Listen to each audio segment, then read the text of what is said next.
চলো দেখে নেব আজকে এই মুহূর্তে তোমার পার্টনারের কারেন্ট ফিলিংস তোমাকে নিয়ে কী রয়েছে।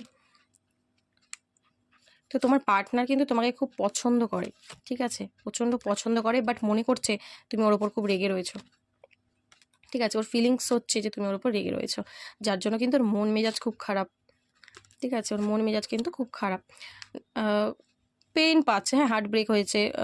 তো তুমি যদি ওকে অ্যাভয়েড করছো বা ওকে তুমি তোমার ফিলিংস বোঝাচ্ছ না, তো ও কিন্তু নিজে খুব আজকে পেইন পাচ্ছে। ঠিক আছে, হতে পারে তোমাকে ছেড়ে যদি অন্য কারোর কাছে চলে গেছিলো, সেখান থেকেও কিন্তু ও আজকে হার্ট ব্রেক হয়েছে।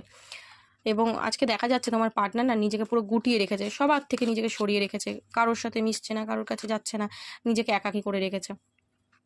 কিন্তু ফিলিংস তোমার জন্য খুব পজিটিভ রয়েছে, প্রচণ্ড পজিটিভ ফিলিংস রয়েছে তোমার জন্য, প্রচণ্ড অ্যাট্রাকশন টান রয়েছে তোমার জন্য, কিন্তু সেটা না তোমাকে বোঝাচ্ছে না। ওর যে ইমোশনটা তোমার প্রতি কাজ করছে, ফিলিংস কাজ করছে, সেটাও নিজেকে হাইড করে রাখছে, তোমাকে বোঝাচ্ছে না।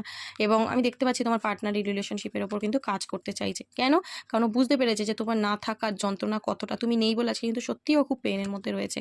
তো তোমার পার্টনার দেখো যখন তখন যখন তখন কিন্তু ও তোমার কাছে চলে আসতে পারে, যখন দেখবে আমি আর পাচ্ছি না, মানে আমি আর নিজেকে ধরে রাখতে পারছি না, আমি আর পাচ্ছি না এত কষ্ট সহ্য করতে, ওকে ছেড়ে থাকতে, তখন কিন্তু অবশ্যই একটা অ্যাকশনেও চলে আসবে, মানে একটা কল বলো, SMS বলো, যেভাবে হোক তোমার সাথে একটা যোগাযোগ কিন্তু করবেই।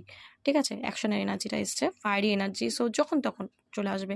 সেই এনার্জিটা কিন্তু খুব ভালো এনার্জি, ইউনিভার্সকে গ্র্যাটিটিউড প্রে করো, ক্লেম করো এনার্জিটাকে। ওকে, চলো, থ্যাংক ইউ সো মাচ।